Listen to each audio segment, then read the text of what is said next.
He called me desperate and pathetic in front of all his friends while I smiled at my phone, texting his probation officer about the cocaine on the coffee table. The birthday cake sat untouched on the marble counter, 28 candles still waiting to be lit, while Tyler held court in our living room like some kind of reformed saint. Before we jump back in, tell us where you're tuning in from, and if this story touches you, make sure you're subscribed. Because tomorrow, I've saved something extra special for you. Look at her, he laughed, gesturing toward me with his beer bottle. Can't even put down her phone for 2 seconds at my birthday party, desperate for validation from strangers on the internet. His friends chuckled on cue, the same group of enablers who'd watched him spiral before. The same ones who'd testified at his trial about what a good guy he really was underneath it all. They didn't know I'd been the one who'd made sure those testimonies actually mattered, who'd hired the lawyer who'd gotten him probation instead of prison time. I kept my eyes on my phone screen, typing carefully. Officer Morrison, this is Maya Chen. Apartment 4B, 2847 Riverside Drive. My boyfriend Tyler Brennan is currently violating multiple terms of his probation. Drug use, alcohol consumption, failure to maintain employment. I have photographic evidence. How quickly can you arrive? Maya, Tyler's voice turned sharp. Put the damn phone away. You're embarrassing me. I looked up, practicing the hurt expression I'd perfected over the past 6 months. Sorry, I was just checking work emails. Work, he scoffed, and his friend Marcus joined in with a knowing laugh. Yeah, your little hobby job at the library. Real impressive career there, babe. The library, my cover story. What they didn't know was that I was the primary benefactor of the Riverside Library system, that my family's foundation had donated $7 million last year alone.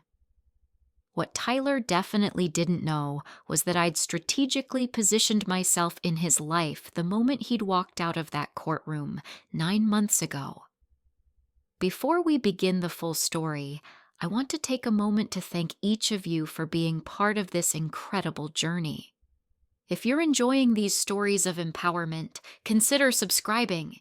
It's completely free and helps us build this amazing community. Let's dive in. My phone buzzed. Officer Morrison's response was swift. On my way. ETA 12 minutes. Do not engage. Stay safe. 12 minutes. I glanced at the coffee table where 3 neat lines of white powder sat on my grandmother's antique mirror, the one Tyler had insisted on using because it looked classy. Around it, red plastic cups, beer bottles, and enough evidence to send him back to court. You know what your problem is, Maya. Tyler was warming up now, playing to his audience. His voice carried that particular edge I'd learned to recognize, the one that came after his 3rd drink, right before things got mean. You're so desperate to be part of something that you can't even see how pathetic it is. I bit my lip, letting my eyes water just slightly. The performance was important. In 12 minutes, no, 11 now, everything would change, but I needed him to keep talking. I needed his friends to witness this. Tyler, come on, man. His friend Derek half-heartedly attempted to intervene.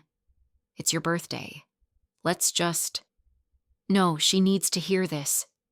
Tyler cut him off, setting his beer down with deliberate care. Every day she's hovering, texting me, checking on me, asking about my day. It's suffocating. She acts like she saved me or something.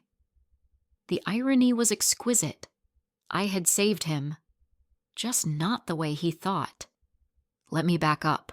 Let me tell you how a girl from the Chen family, old money, careful money, the kind that doesn't flaunt itself, ended up playing girlfriend to a convicted fraudster with a substance abuse problem. It started 18 months ago at my brother David's wedding. I was standing by the bar, nursing a gin and tonic, when I overheard my cousin Jennifer talking about her company's legal troubles. Someone had embezzled nearly $2 million through an elaborate scheme involving fake vendors and shell companies. "Tyler Brennan," she'd said, shaking her head. "Seemed like such a nice guy. Had us all fooled for over a year." The name stuck with me. That night, unable to sleep in my hotel room, I did what I always did when something caught my attention. I researched. Tyler Brennan, 27, formerly employed as an accounts manager at Chen Logistics, my cousin's company, though she didn't know I sat on the board. Graduate of State University with honors. No prior criminal record. Came from a working-class family in the suburbs. But it was the why that fascinated me. According to the court documents I accessed through connections I'd never admit to having, Tyler hadn't embezzled the money for typical reasons. No gambling debts, no mistress, no lavish lifestyle beyond his means. He'd used it to pay for his mother's cancer treatment after their insurance denied the claim. All $2 million gone into medical bills, experimental treatments, specialists. His mother survived. Tyler went to trial. The prosecutor had pushed for 8 years. The defense argued duress, desperation, a good man driven to bad choices. In the end, Tyler got a plea deal. 3 years probation, complete restitution, mandatory drug testing. Cocaine had become his coping mechanism during his mother's illness, community service, and a felony record that made employment nearly impossible. I attended his sentencing, sat in the back of the courtroom, watching him accept the deal with his head bowed, his mother weeping in the front row. His father had died years earlier, leaving Tyler as the man of the family. The weight of it all had crushed him into criminal choices, and now the system was crushing him further. That's when I decided not to help him, not exactly, but to study him, to understand what happens to someone when desperation and opportunity collide. My therapist would probably say I have issues with control. She'd be right. Growing up as the spare heir to the Chen fortune, my older brother David got the company, I got the trust fund and vague expectations of philanthropy, I'd learned that money without purpose was just expensive boredom. I'd gone through my party phase in college, my activist phase after graduation, my art collector phase, my venture capital phase. Nothing stuck. Nothing felt real. But Tyler Brennan felt like a project worth undertaking. I hired the lawyer. Not directly. That would have been too obvious. I set up a scholarship fund through the Riverside Legal Aid Society specifically for white-collar defendants, showing genuine remorse. Tyler's case was the first one funded. He never knew. His lawyer never told him. The deal that should have been impossible suddenly became viable. Then I engineered our meeting. It took 3 months of careful planning. I needed to be in his orbit naturally, needed the connection to seem organic. So I became a volunteer at the Riverside Library, the one nearest to the halfway house where Tyler was required to check in weekly. I wore different clothes, Target instead of Nordstrom, minimal makeup, a sensible Honda instead of my BMW. I became Maya Chen, library volunteer and aspiring writer, living modestly in a rent-controlled apartment. Except the apartment wasn't rent-controlled. I owned the building, had bought it through a shell company specifically for this purpose. Tyler came to the library every Tuesday afternoon to use the computers for his job search, as required by his probation terms. He was 3 months into his sentence when I first approached him. "Computer 4 is faster," I'd said, noticing him struggling with the ancient machine at Station 7. 5 and 6 are always broken, but 4's pretty reliable. He'd looked up at me with eyes that held equal parts wariness and exhaustion. "Thanks." "Job hunting?" I'd ventured, keeping my voice casual and friendly. "That obvious? It's what most people use the computers for." I'd smiled. The kind I'd practiced to be warm but not flirtatious, helpful but not pitying. "I'm Maya. I volunteer here part-time." "Tyler?"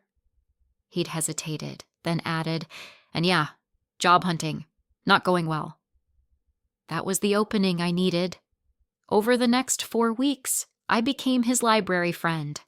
Helped him with his resume, suggested interview techniques, listened to his frustrations. I learned about his mother's recovery, his shame over his choices, his desperate wish to make things right. He was articulate, intelligent, and genuinely remorseful. He was also angry at the system, at the insurance companies, at the impossible choice he'd been forced to make. "Sometimes I think about how different it would have been if we'd just had money," he said one afternoon, staring at another rejection email. "If I'd been born into one of those families where $2 million is just a rounding error, I could have saved my mom and nobody would have even noticed." "Money doesn't solve everything," I'd said carefully. "Preparing and narrating this story took us a lot of time, so if you are enjoying it, like this video, it means a lot to us. Now back to the story." "No, but it solves the things that break people." He'd looked at me then, really looked, and I'd felt a moment of genuine fear that he'd see through my disguise. "You ever notice how rich people can make mistakes that would destroy people like us, and they just get to keep going? Meanwhile, I make one desperate choice, and my whole life is over." He wasn't wrong. The observation was sharp and uncomfortably accurate. I'd seen it in my own circles. DUIs that disappeared, sexual harassment cases settled with NDAs, financial crimes that resulted in fines rather than felony convictions. Justice, I'd learned young, was a commodity you could purchase if you had enough money. "Maybe your life isn't over," I'd suggested. "Maybe it's just different now." He'd laughed, bitter and brief. "Different. That's one word for it." But he'd kept coming to the library, and I'd kept being there. Slowly, carefully, I'd let slip details about my own manufactured life. The small apartment, the part-time job, the modest dreams. I'd painted myself as someone adjacent to his struggle. Not in it, but near enough to understand. Someone who wouldn't judge him, who saw past the felony conviction to the person underneath. By week 8, he'd asked me to coffee. By week 12, we were dating. By month 6, he'd moved into my apartment. The apartment I owned, in the building I owned, furnished with items I'd carefully selected from thrift stores and IKEA to maintain the illusion. It was method acting on a scale that would have horrified my family if they'd known. My brother David thought I was doing humanitarian work overseas. My mother thought I was finding myself in Europe. I'd spent 6 months creating an entirely separate life just to get close to Tyler Brennan, and he had no idea. The question everyone would ask is why? Why would someone with my resources, my opportunities, spend so much time and energy on someone like Tyler? The answer was complicated. Part of it was genuine curiosity about human nature. Part was a test of my own acting abilities. Part was the thrill of the con. I was doing to Tyler what he'd done to my cousin's company in a way. Constructing an elaborate fiction, making someone believe in something that wasn't real. But mostly, if I was honest with myself, it was about power. The ultimate power wasn't money. I'd been born into that. It was background noise. The ultimate power was knowing everything while revealing nothing. It was controlling the narrative completely. It was being underestimated deliberately and watching what people revealed when they thought you were harmless. And Tyler had revealed so much. At first it was small things. He'd talk about his former coworkers with surprising venom, people who'd cut contact after his arrest. They acted like I was contagious, he'd say, like they'd catch felony charges just from being near me. Then it was the entitlement that started creeping back in. I should have gotten away with it, he'd say, usually after a few drinks. I was smarter than the auditors. If someone hadn't screwed up one wire transfer, they never would have caught me. Not, I should never have done it. Not, I wish I'd found another way. But I should have gotten away with it. The mask was slipping, and I was documenting everything. By month 3 of our relationship, Tyler had stopped looking for legitimate work. What's the point? He'd argue. Nobody's going to hire a convicted felon. I apply to 50 jobs, maybe 2 respond, and they ghost me when the background check comes back. You have to keep trying, I'd said, playing the supportive girlfriend while mentally noting that he'd only applied to 12 jobs that week, not 50. Something will come through. Or, he'd suggested, eyes gleaming with familiar dangerous light, I could explore other options. There are ways to make money that don't involve background checks. That was when I'd started documenting more carefully. Hidden cameras in the apartment. Legal, since I owned it and had proper disclosures in the lease he'd signed. Copies of all his communications, records of his whereabouts, his meetings, his contacts. Tyler wasn't just struggling to adjust to life after conviction. He was planning his return to crime. It started small, buying cryptocurrency with cash, trying to hide transactions, reaching out to old contacts from his embezzling days, testing the waters. He'd use my computer when he thought I was at the library, not knowing I received copies of every keystroke, every search, every email. He was building a new scheme. This one involved identity theft, stolen credit card numbers, a network of mules to launder the money. It was ambitious, and I had to admit, clever. If he pulled it off, he'd clear $500,000 in 6 months. He was also violating his probation in dozens of ways. The drug use escalated. Cocaine on weekends became cocaine every few days. The alcohol was constant. He'd stopped attending his required counseling sessions, paying a friend to sign in for him. He'd lied to Officer Morrison about his employment status, claiming he had a job when he hadn't worked in months.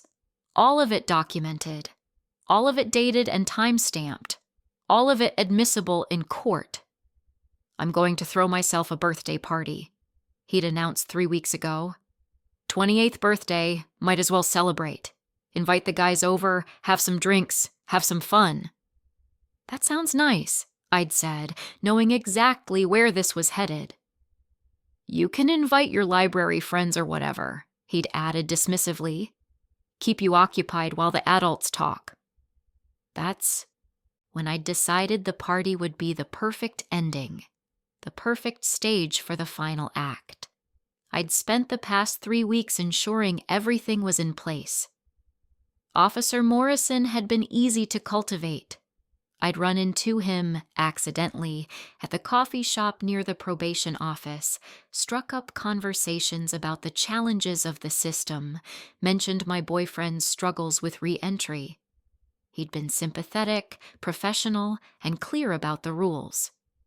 If he violates probation, I have to report it, he'd said. I like your boyfriend, Ms. Chen. He seems like a good guy who made a mistake. But the rules are the rules. I understand, I'd said, already planning how to use that information. Now here we were. Tyler's birthday party in full swing, enough evidence scattered across my living room to send him directly to prison. And Tyler, drunk and emboldened by his friends, had decided tonight was the night to really let me know how he felt. You know what the worst part is? He was saying now, pacing in front of the couch where his friends sat. She thinks she's being helpful. All her little suggestions, her concerned questions. How did the job interview go? Did you check in with your probation officer? Like I'm a child who needs supervision. To be fair, bro, Marcus interjected, reaching for another beer. You do need to check in with your PO. That's not the point. Tyler waved this away. The point is she acts like she's some kind of savior, like I should be grateful she's even with me. I checked my phone. 8 minutes. I am grateful, I said quietly, playing my part. Grateful to be with you. The look he gave me was pure contempt. See? That's what I mean. It's pathetic. You're pathetic, Maya, clinging to this relationship like it's the only thing giving your boring little life meaning. His friend James looked uncomfortable.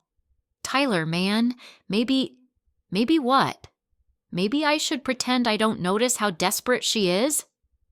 Tyler grabbed another beer from the cooler, popping it open with aggressive flourish. I notice everything, and I'm sick of pretending I don't. This was it. This was the moment I'd been waiting for. I stood up slowly, setting my phone on the side table with deliberate care. You're right, I said softly. Everyone went quiet. Tyler looked startled. This wasn't in his script. I am desperate, I continued, taking a step toward him. And I am pathetic.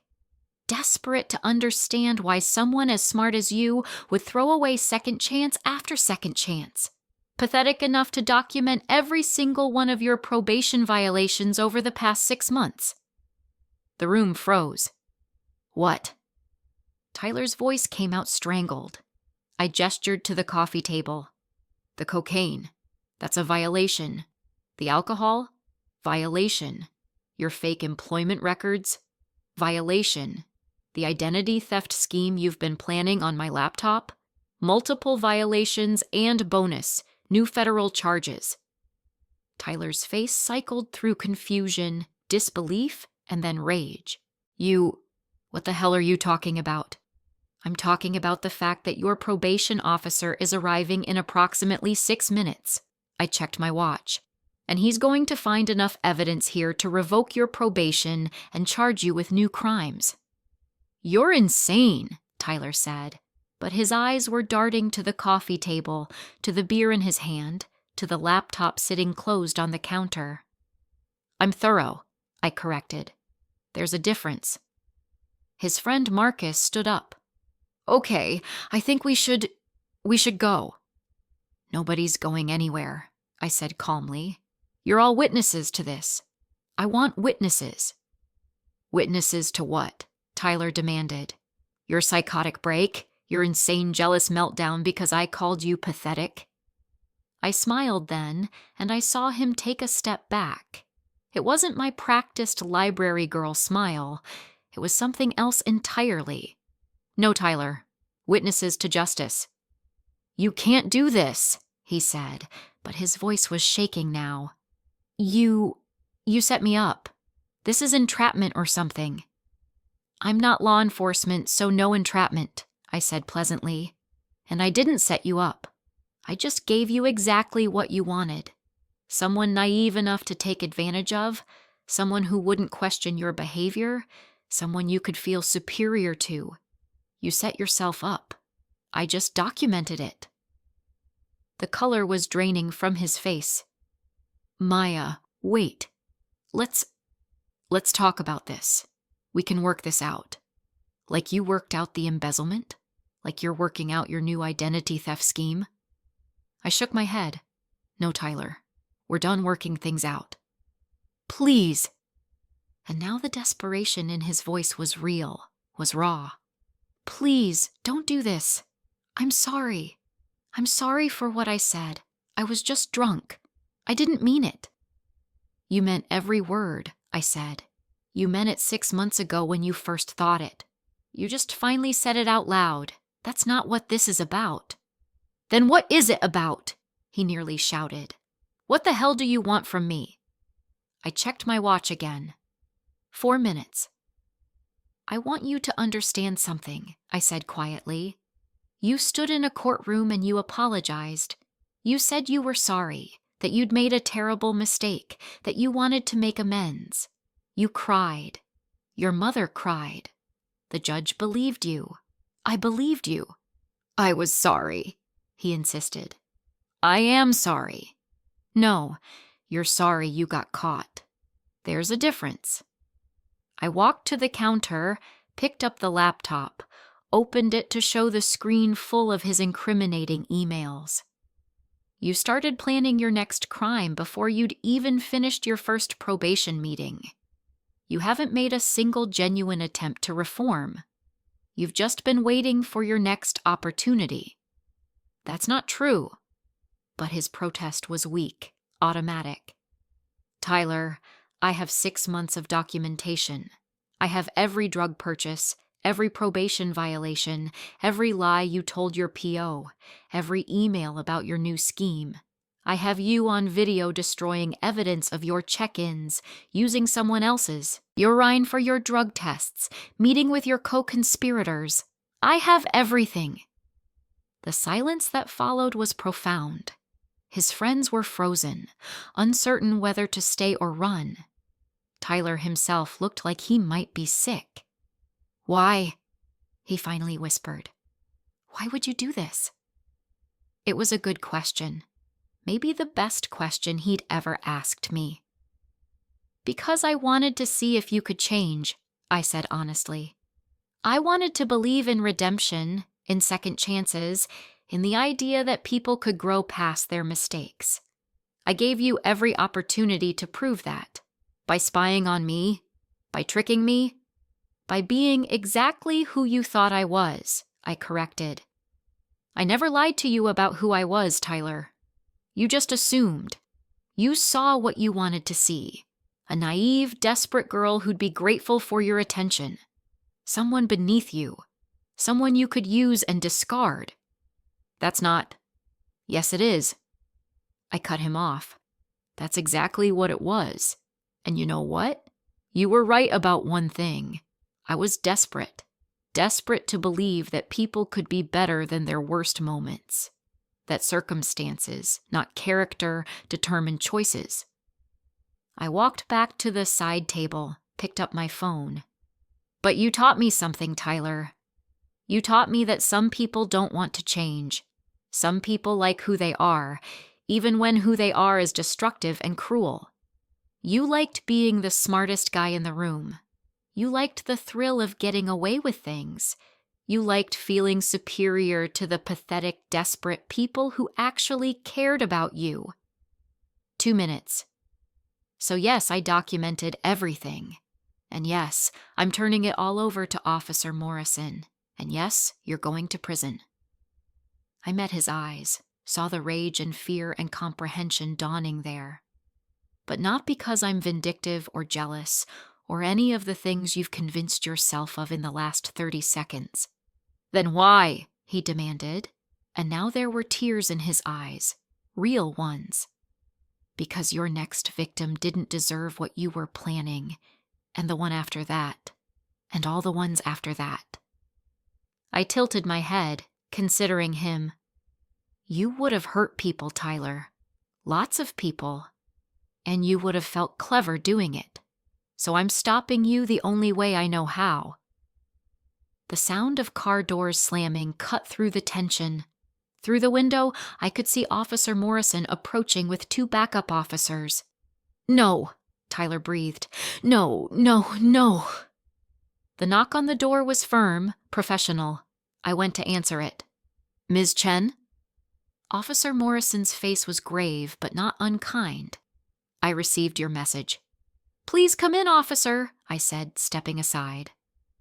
The next 30 minutes were a blur of Miranda rights and evidence collection, and Tyler's friends scrambling to distance themselves.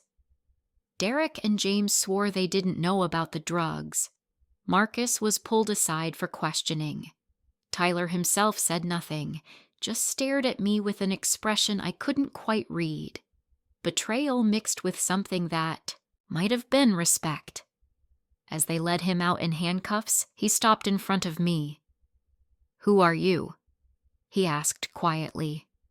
Who are you really? I considered the question. This man I'd spent 6 months studying and manipulating and, in my own strange way, trying to save.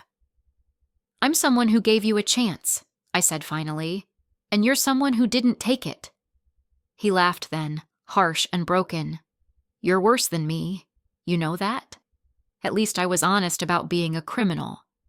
"Maybe," I acknowledged, "but I'm not the one going to prison."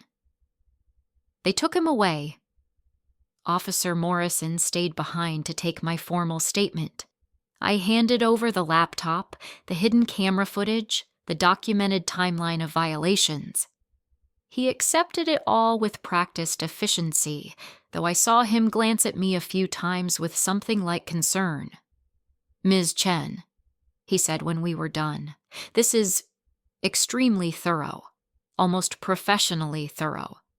"I'm a very organized person," I said blandly. "Right." He didn't believe me, but he also didn't push. "You'll need to testify at the probation revocation hearing, possibly at trial if he fights the new charges."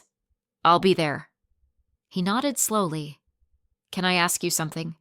Off the record?" "Of course." "Why didn't you come forward sooner? Before tonight?" It was a fair question. I'd asked myself the same thing many times over the past months. "I wanted to be sure," I said finally. "I wanted to give him every possible chance to make a different choice, to be better. I didn't want to condemn someone for what they might do. But tonight you were sure.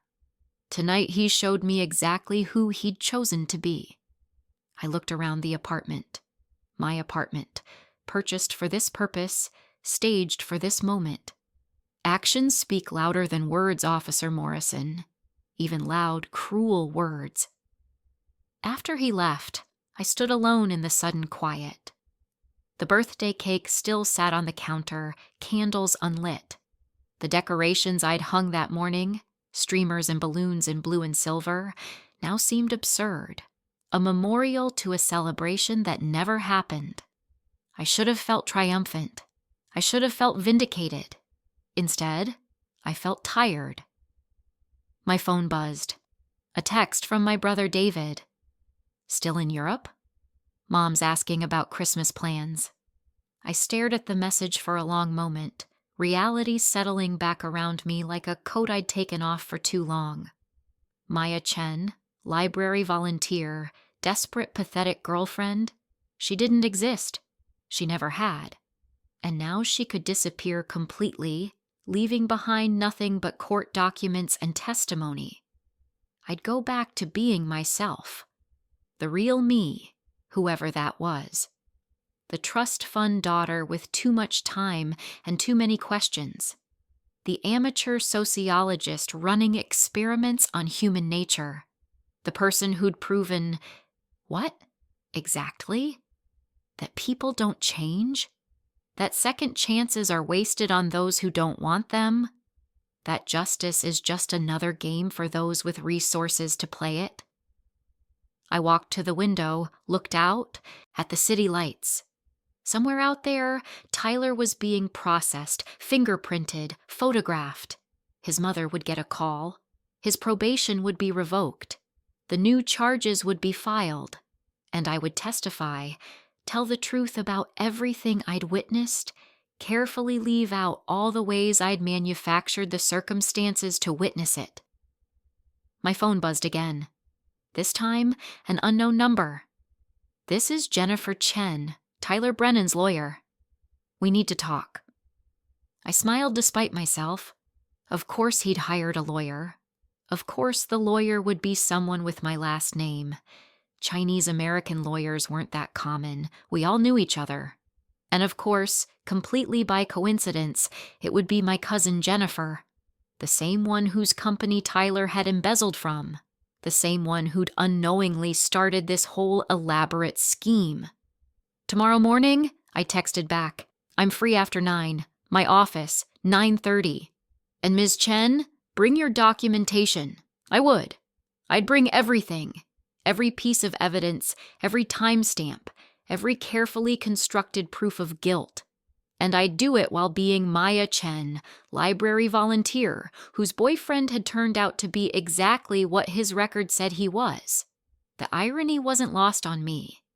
In trying to prove that Tyler couldn't change, I'd become exactly what he'd accused me of being: manipulative, calculating, hidden behind a false identity.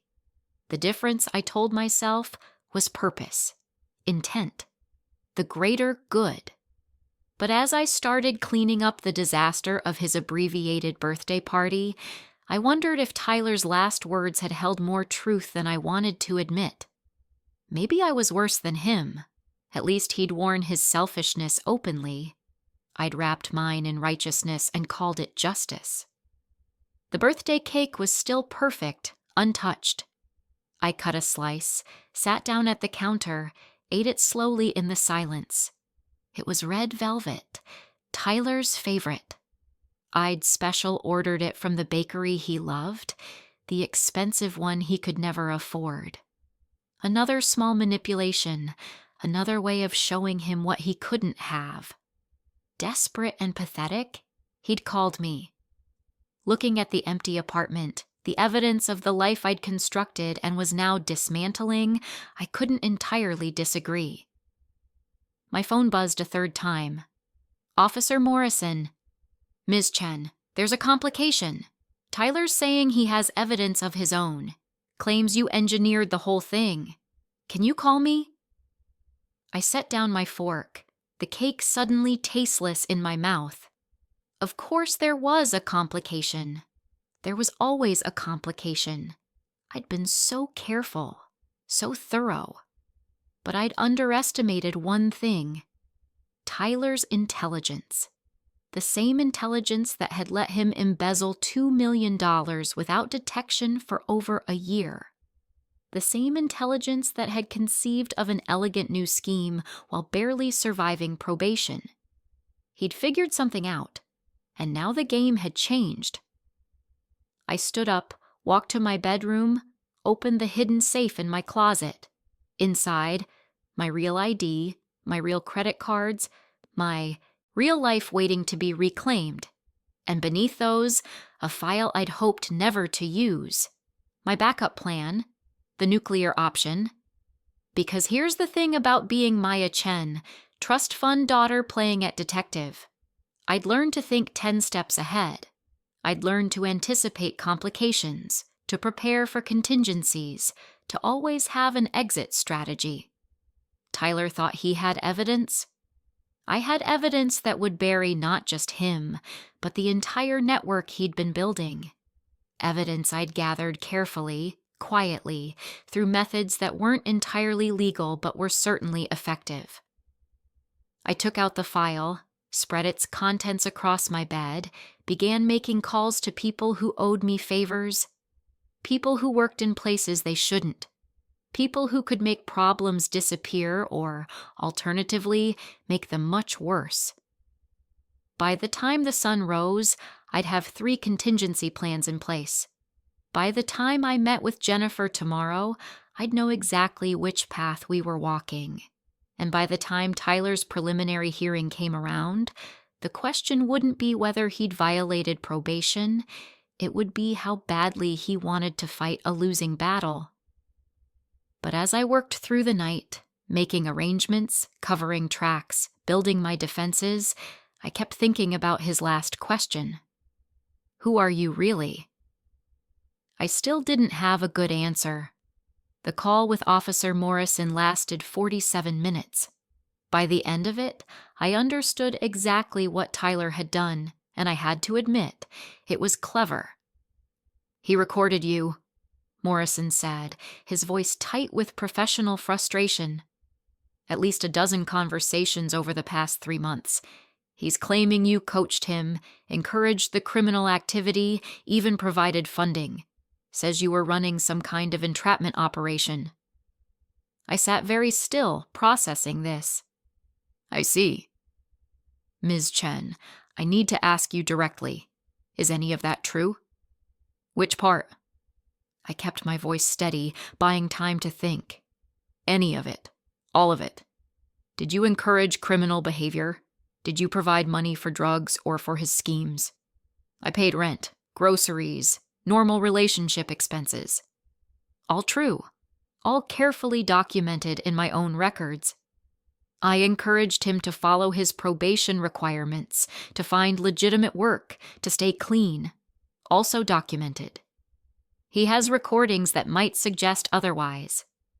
Then I'd like to hear them, I said calmly, because either they've been edited or he's wildly misinterpreting concerned girlfriend conversations as something more sinister. There was a pause. His lawyer is pushing hard on this. Jennifer Chen. You two related? Distantly. I know of her. Not a lie. Officer Morrison, with all due respect, Tyler Brennan is a convicted fraudster who got caught planning a new fraud. Now he's trying to deflect by attacking my credibility. It's a predictable strategy. Maybe so, but those recordings complicate things. His lawyer is already talking about entrapment, about your potential liability for enabling his violations rather than reporting them sooner. That one landed. I'd anticipated many scenarios, but not this particular angle. Jennifer was good, better than I'd given her credit for. When can I hear these recordings? I asked. His preliminary hearing is in 72 hours. Everything will come out then. After hanging up, I sat in the dark apartment thinking. Tyler had been more aware than I'd realized. Somewhere during our 6 months together, he'd started suspecting something was off. And instead of confronting me, he'd done exactly what I'd done to him, gathered evidence. The question was, what exactly was on those recordings? I pulled out my laptop, accessed the backup files I'd kept of every conversation, every interaction. If he'd recorded me, I'd recorded him. Now I just needed to figure out which conversations he'd weaponize and how to contextualize them first. 3 hours of review later, I found them. The moments where I'd been perhaps too interested in his criminal past, too curious about his methods. The time I'd asked how he'd avoided detection for so long, I'd framed it as fascination with his intelligence, but it could sound like I was gathering information. The evening I'd suggested that the system was rigged against people like him, that sometimes you had to work outside it, meant as empathy, possibly interpretable as encouragement. Damn. He'd been smarter than I thought. My phone buzzed at 3 a.m. A text from a number I didn't recognize. You played a good game, but you taught me too well. He had phone access already? That was fast. Either his lawyer was very good, or his mother had posted bail despite the probation violation. I checked the court records online. Yes, emergency bail hearing, granted on condition of house arrest. Jennifer Chen was very good indeed. I typed back. Everything I did was legal. Can you say the same? The response came immediately. You manipulated a vulnerable person in crisis. Documented his struggles instead of helping. What does that make you? I stared at the message, felt something twist in my chest. Because he wasn't entirely wrong. I had manipulated him. I had documented rather than helped. I justified it with righteousness. But the actions were what they were. It makes me someone who stopped you from hurting others, I finally replied. Or someone who created a monster to feel superior to. We'll let the judge decide. I didn't respond. There was nothing left to say. The next morning, I dressed carefully for my meeting with Jennifer. Not as Maya the library volunteer. That person was done. I wore Armani, carried my real purse, drove my BMW. Time to stop hiding. Jennifer's office was downtown, all glass and steel and expensive art. She kept me waiting 20 minutes, a power play I recognized and respected. When I was finally shown in, she sat behind a massive desk, my cousin by marriage through complicated family connections we'd both always ignored. Maya Chen, she said, and her voice held notes of recognition and calculation. The mysterious benefactor of the Riverside Library system, the invisible board member, David's little sister who's been finding herself for 3 years. Jennifer, I acknowledged. I hear you're representing Tyler Brennan. I am. And I have to say, when I realized you were the girlfriend in question, a lot of things suddenly made sense. She leaned back in her chair, studying me. This is about my company, isn't it? About what he did to Chen Logistics? No, actually, I didn't know about your company when this started. I don't believe you. I don't care. I met her eyes. I was at your wedding. I overheard you talking about the embezzlement. That's how I learned about Tyler. Everything after that was my own decision. To what? Punish him? Play vigilante because our family didn't get justice? To understand him. To see if people can change when given a real chance. Jennifer laughed, sharp and disbelieving. By lying to him? By manufacturing an entire fake identity? That's not giving someone a chance, Maya. That's conducting a psychological experiment on a human being. He had every opportunity to comply with his probation, to stay clean, to choose differently. I didn't make him do drugs.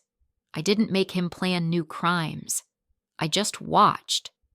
You watched, Jennifer repeated, while documenting everything, while strategically positioning yourself to be the perfect witness against him.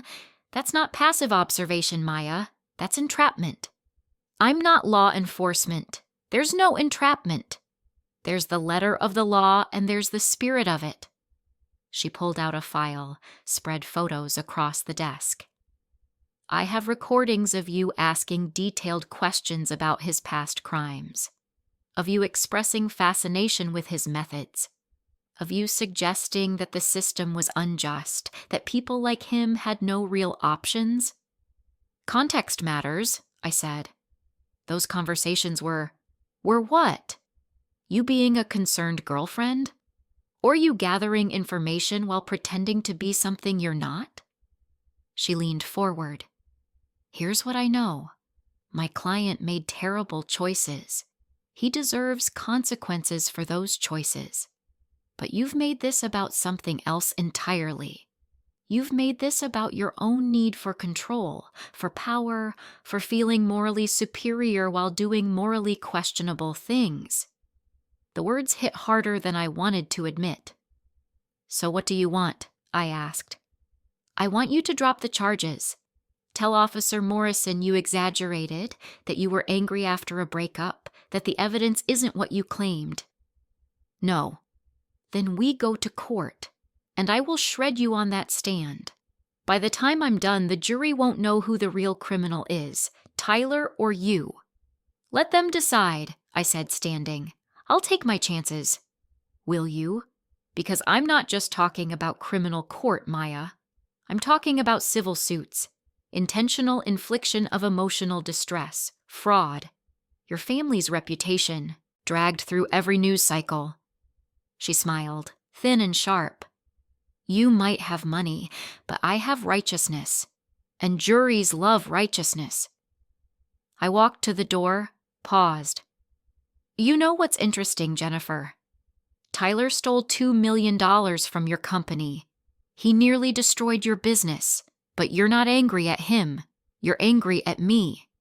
He was desperate and stupid. You're calculating and cold. There's a difference. Not to his victims there isn't, I said, and left. The hearing 3 days later was a disaster. Not the probation revocation. That went exactly as planned. Tyler's violations were undeniable, documented, proven.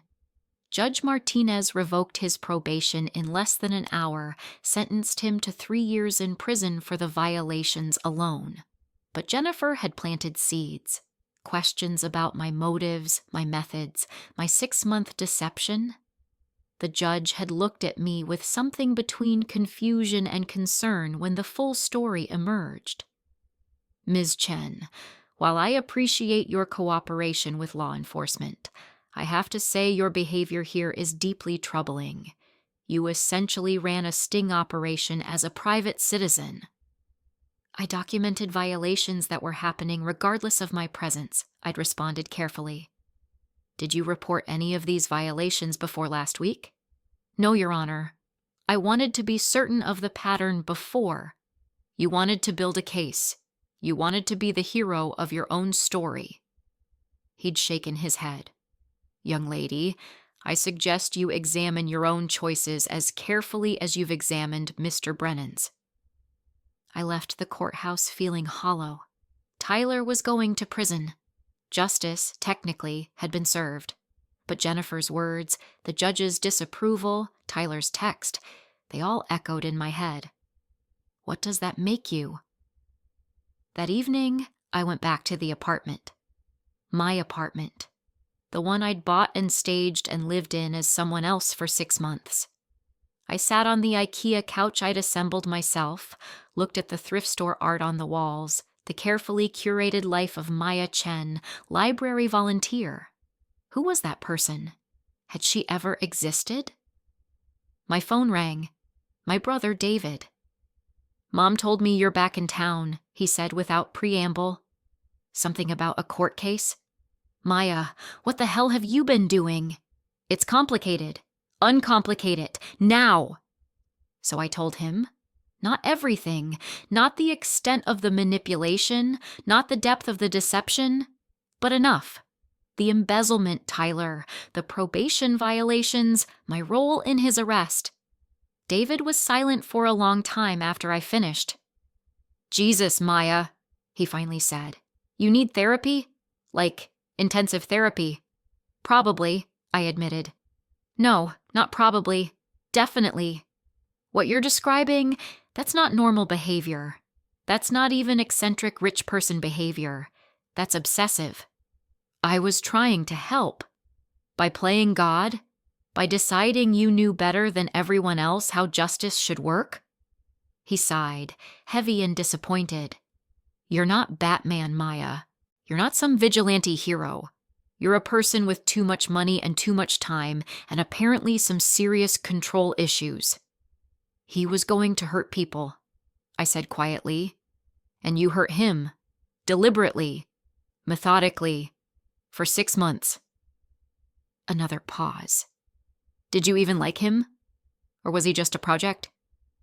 That question stopped me cold. Had I liked Tyler?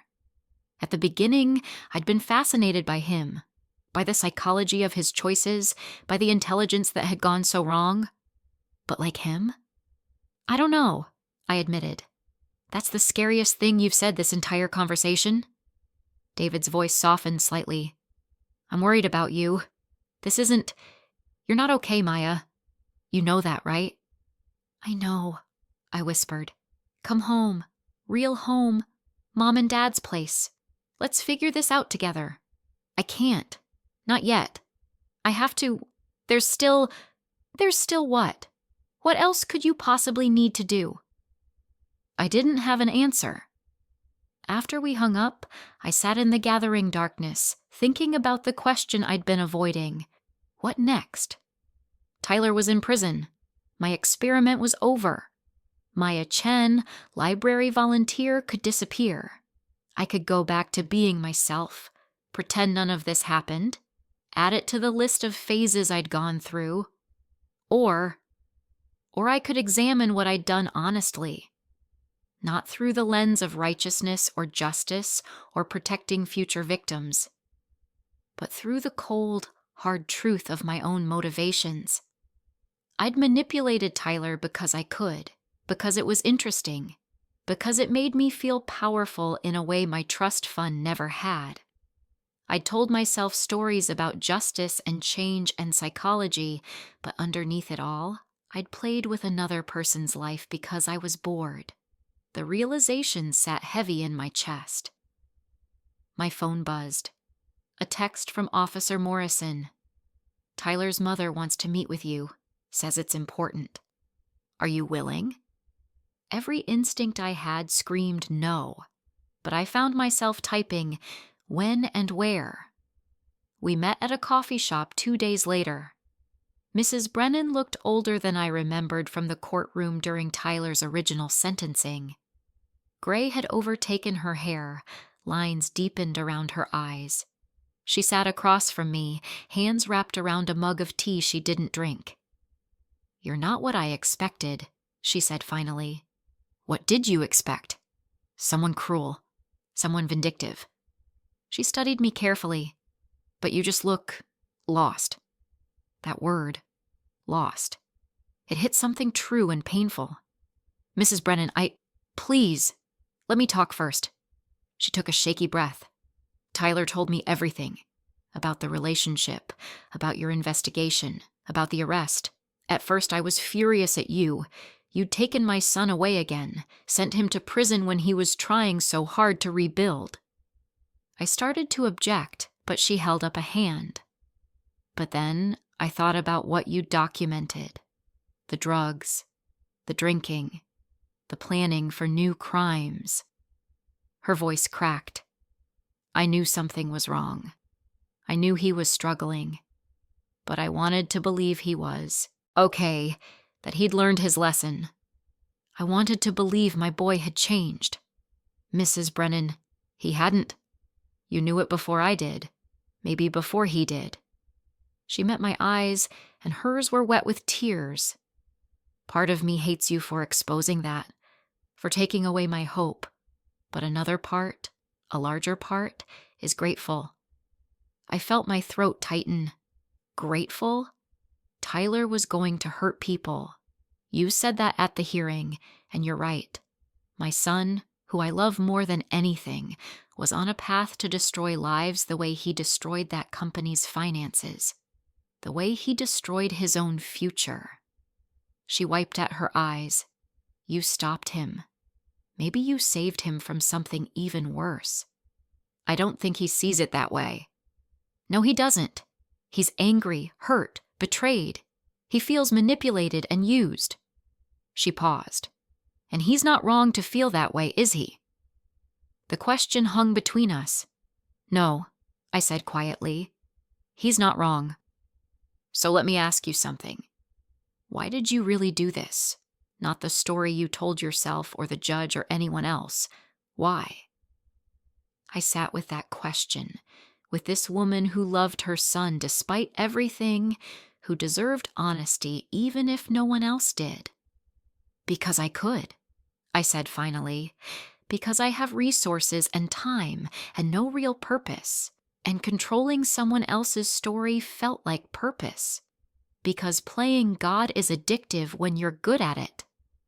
Mrs. Brennan nodded slowly. "Thank you for being honest. Does it change anything?" "No. Tyler still goes to prison. You still live with what you've done. I still lost my son twice." She stood, gathering her coat. "But at least now I understand." She left, and I sat alone with her untouched tea and my undrunk coffee, 2 cups of truth neither of us could swallow. That night I started packing up the apartment, sorting through the carefully curated life of Maya Chen, deciding what to keep and what to discard. Most of it would go to donation. The IKEA furniture, the thrift store finds, the modest wardrobe.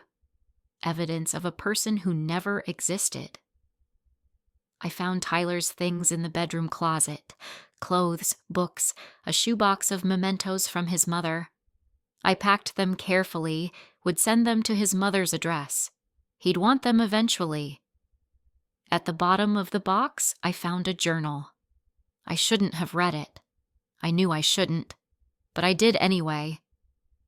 The first entry was from the week after we met. Met someone at the library today, Maya. She's nice, normal. Doesn't seem to know or care about my past.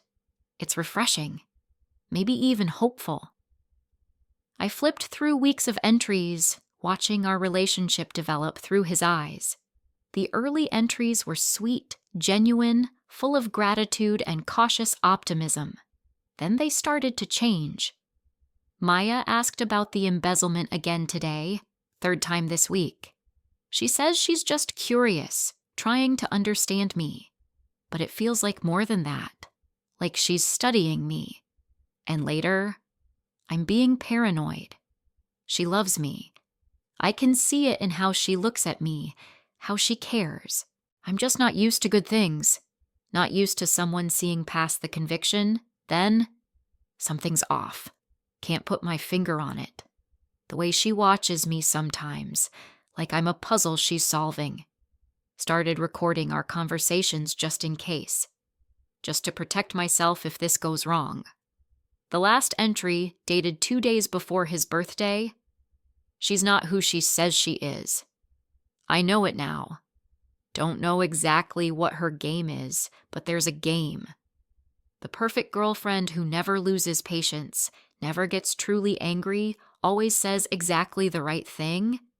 Nobody's that consistent unless they're performing, so I'll perform too.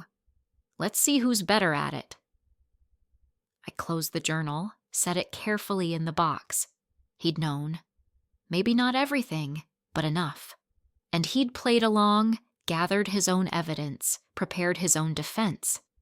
We'd been playing the same game, just with different rules. My phone rang. Jennifer Chen. "I'm withdrawing from Tyler's case," she said without greeting. "Why?" "Conflict of interest. I'm too close to both sides of this." She paused. "And because after reviewing everything, I realized something. You're both wrong. Both manipulative. Both playing games with each other. The only difference is he was planning to hurt strangers, and you hurt him specifically." "That's not..." "It is. And honestly, I don't want to be part of this anymore. It's toxic, Maya. All of it. Him, you, this entire situation." Another pause. "Get help. Seriously. Whatever drove you to do this, work through it before you hurt someone else, or yourself." She hung up before I could respond. I finished packing that night, loaded my car in the pre-dawn darkness. The apartment would sit empty now, a stage after the show ended. Eventually, I'd sell it, donate the proceeds somewhere meaningful, close this chapter completely. But as I drove away, watching the building disappear in my rearview mirror, I knew it wasn't that simple. You don't conduct a 6-month psychological experiment on another person and just walk away unchanged. Tyler had called me desperate and pathetic. He'd been cruel and drunk and trying to hurt me, but he'd also been more right than he knew. I was desperate. For purpose, for meaning, for something real in a life that had always felt performative. And I was pathetic, hiding behind fake identities, playing games with people's lives, convincing myself it was righteous when it was just lonely. 3 months later, I sat in Dr. Richardson's office for my weekly therapy session. I'd been seeing her since the week after Tyler's sentencing, working through the complicated mess of my motivations and actions. "Tell me about the guilt," she said, as she did in most sessions.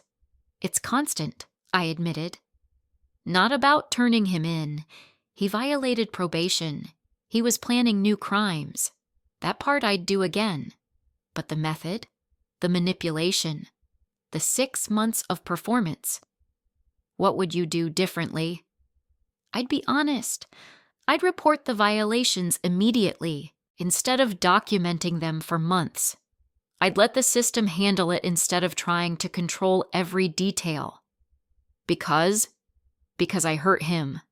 Maybe he deserved consequences, but he didn't deserve that particular kind of betrayal. Nobody does."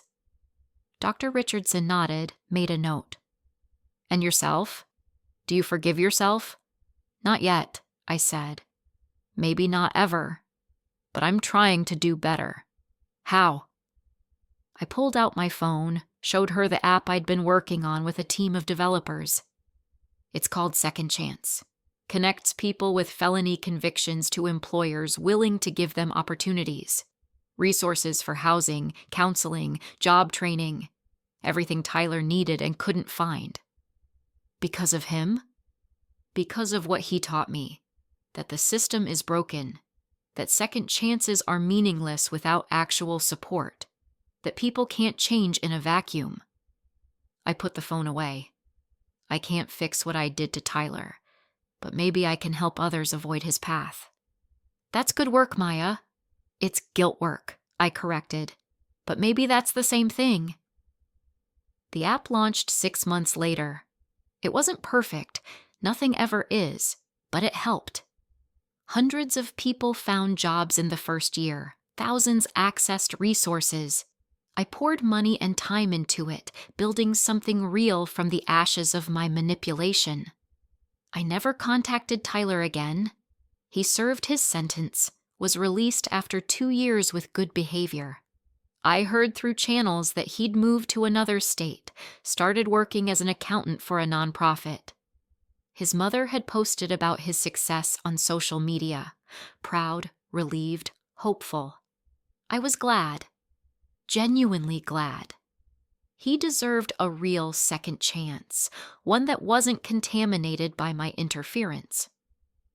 On the 2-year anniversary of his birthday party, the night everything came apart, I went back to that coffee shop where I'd met Mrs. Brennan, sat in the same seat, ordered the same tea. A text came through from a number I didn't recognize. I heard about your app. Second chance. It's good work. I stared at it for a long time before responding. I'm sorry. For all of it. I know. I'm sorry too. We both played games. We both lost. Did we though? Yeah. We lost the chance to be real with each other. That's not nothing. He was right. In all my planning, all my documentation, all my righteous pursuit of justice, I'd never once just been honest with him, never given him the chance to know the real me or to show me the real him beyond what I'd decided he was. For what it's worth, I typed, I think you can still change. I think people can. I was wrong to test that theory the way I did, and I was wrong to prove you right. A pause then. Take care of yourself, Maya. Whoever you really are. You too, Tyler. The conversation ended there. No closure, no neat resolution.